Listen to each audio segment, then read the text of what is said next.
आपको क्या लगता है मैथ्स का हर एक टीचर बचपन में टॉपर रहा होगा?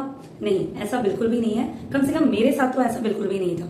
जब मैं छोटी थी तो मैं बहुत ही एवरेज स्टूडेंट थी, एटलीस्ट टिल 8th स्टैंडर्ड। मैं स्टडीज को इतना सीरियसली नहीं लेती थी, लेकिन 8th स्टैंडर्ड के बाद में मुझे कुछ टीचर्स और कुछ सिचुएशंस की वजह से स्टडीज में इंटरेस्ट आने लगा, स्पेशली इन मैथ्स। जैसे कि एक इंसिडेंट बताती हूँ 10th स्टैंडर्ड का। हमारा जो मैथमेटिक्स सब्जेक्ट हुआ करता था वो 3 पार्ट्स में डिवाइड होता था, अलजेब्रा, ज्योमेट्री और स्टैटिस्टिक्स। अलजेब्रा और स्टैटिस्टिक पार्ट वो मेरा बहुत ही स्ट्रांग था और हमेशा मैं उसे सॉल्व करती थी।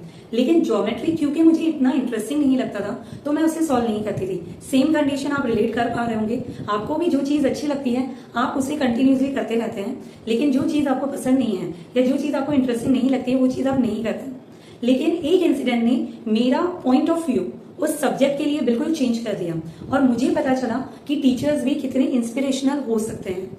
जैसे मेरा प्री बोर्ड था, प्री बोर्ड में ऑब्वियसली अलजेब्रा मैंने ज्यादा प्रैक्टिस किया था, तो अलजेब्रा में मेरे मार्क्स बहुत अच्छे हैं और ज्योमेट्री में बहुत कम।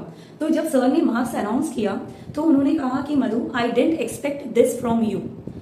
बच्चों, ये जो लाइन है ना, ये बहुत ही कॉमन लग रही होगी कि ये मैंने तुमसे एक्सपेक्ट नहीं किया, लेकिन ये हमेशा याद रखना, ये चीज तभी बोली जाती है जब उस टीचर को उस बच्चे से कोई एक्सपेक्टेशन हो।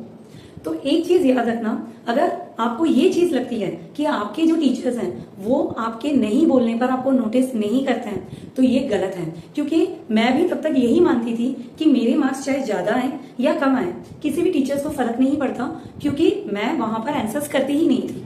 लेकिन उस दिन और उस सर की वजह से, उन सर की वजह से मेरी जो लाइफ में जो चीज थी वो चेंज हो गई। मतलब उस दिन के बाद से मैंने ज्योमेट्री पार्ट को बहुत कंसिस्टेंटली प्रैक्टिस करना स्टार्ट किया एंड आफ्टर 3 मंथ्स जब मेरे बोर्ड के एग्जाम आए तो अलजेब्रा और ज्योमेट्री में मेरे लगभग इक्वल मार्क्स आए, बहुत अच्छे मार्क्स आए। तो ऐसा नहीं है कि आपके मार्क्स अगर कम आ रहे हैं तो वो हमेशा ही कम आएंगे। अगर आप कंसिस्टेंट रहते हो, अगर आप प्रैक्टिस करते हो रेगुलरली, तो डेफिनेटली आपके मार्क्स एक दिन बहुत अच्छे आएंगे, क्योंकि हमें मैथ्स को रटना नहीं, समझना है। Thank you and have a nice day.